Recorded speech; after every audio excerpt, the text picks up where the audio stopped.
High court విభజనపైన KCR TDP నేతల మధ్య war మొదలైంది. హైకోర్టు ఏర్పాటు విషయంలో చంద్రబాబు దొంగ నాటకాలు ఆడుతున్నారన్న కేసీఆర్ వ్యాఖ్యలపై తెలుగు తమ్ముళ్లు భగ్గుమంటున్నారు.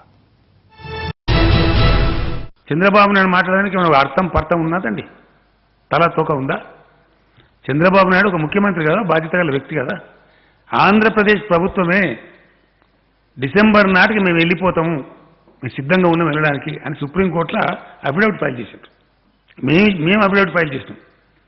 వీళ్ళు ఆంధ్రాకి వెళ్ళిపోవాల్సిన అవసరం లేదు, ఇక్కడనే ఉండొచ్చు, ఈ భవనంలో 2 కోర్టు జరగచ్చు, కోర్టు సపరేట్ చేయండి సరిపోతుంది మాకు వాళ్ళు నిలగొట్టగానే మేము ఫైల్ చేసినాం. మా అఫిడవిట్ వాళ్ళ అఫిడవిట్ 2 చూసుకొని సుప్రీంకోర్టు జడ్జిమెంట్ అంటే డిసెంబర్ వరకు వాళ్ళు పోతామన్నారు కదా. గవర్నమెంట్గా ఇచ్చింది అఫిడవిట్, చంద్రబాబు నాయుడు వ్యక్తి కాదు కదా, ఆంధ్రప్రదేశ్ గవర్నమెంట్ ఇచ్చింది అఫిడవిట్ ఎవరికి? సుప్రీంకోర్టు ఆఫ్ ఇండియాకు ఇచ్చి బాధ్యత గల గవర్నమెంట్ ఇచ్చింది కాబట్టి ఆ లోపల అన్ని ఏర్పాట్లు చేసుకుంటారు కావచ్చు. అందువల్ల 1 జనవరి నుంచి 2 కోర్ట్స్ షాల్ బికమ్ ఫంక్షనల్ అని జడ్జిమెంట్ ఇచ్చింది. ఆ జడ్జిమెంట్ ఇంప్లిమెంట్ చేయాలి సుప్రీంకోర్టు జడ్జిమెంట్ కదా, లేకపోతే కాన్స్టిట్యూషనల్ బ్రేక్ డౌన్ అవుతుంది. కేంద్ర ప్రభుత్వం దగ్గర వేరే ఉపాయం లేదు, ఇక తట్టుకుంటూ ఇంప్లిమెంట్ చేయాల్సిందే.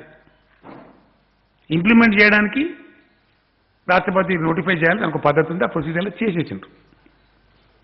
డిసెంబర్ లోపలనే వెళ్ళిపోతాను అఫిడవిట్ వేసిన మనిషి ఎందుకు తయారు చేయలేదు? కోర్టు హాల్స్ ఎందుకు వేసినావు మరి అఫిడవిట్? ఏం కారణం?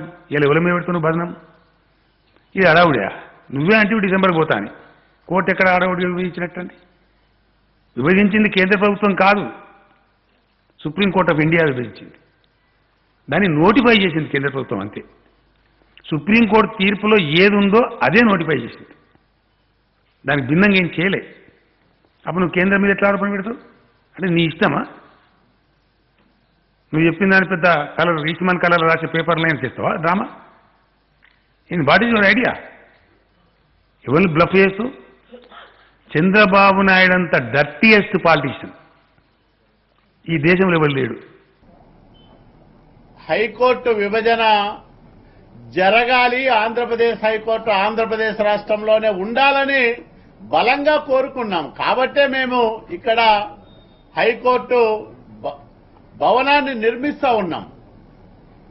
ఒక నెల రోజుల్లో అది పూర్తి సౌకర్యాలతో అక్కడ వస్తా ఉంది.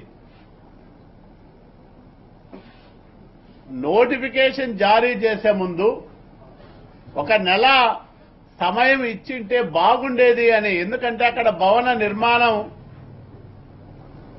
పూర్తి కాలేదు కాబట్టి, ఇంకా అక్కడ సౌకర్యాలు సమకూరాలి కాబట్టి ఒక నెల సమయం ఇచ్చింటే ఆ సౌకర్యాలన్నీ కూడా అక్కడ సమకూర్చే వాళ్ళమని చెప్పాం. అట్లాగే కేసీఆర్ కలిసిన తర్వాత ప్రధానమంత్రి కేంద్ర ప్రభుత్వం ఈ నోటిఫికేషన్ ఇవ్వడం, జగన్మోహన్ రెడ్డి తీవ్రమైన ఆర్థిక నేరారోపణలు ఎదుర్కొంటున్న రాజకీయ నాయకుడు. ఈరోజు జగన్మోహన్ రెడ్డికి ఒక పెద్ద నెలాగా కేసీఆర్ తయారయ్యాడు. ఈ రాష్ట్రంలో జగన్మోహన్ రెడ్డి రాజకీయంగా తెలుగుదేశం పార్టీని ఎదుర్కోలేకపోతున్నాడని మోడీ దించిన రెండో పాత్రధారుడు లేదా రెండో కృష్ణుడు మరి కల్వకుంట్ల చంద్రశేఖరరావు.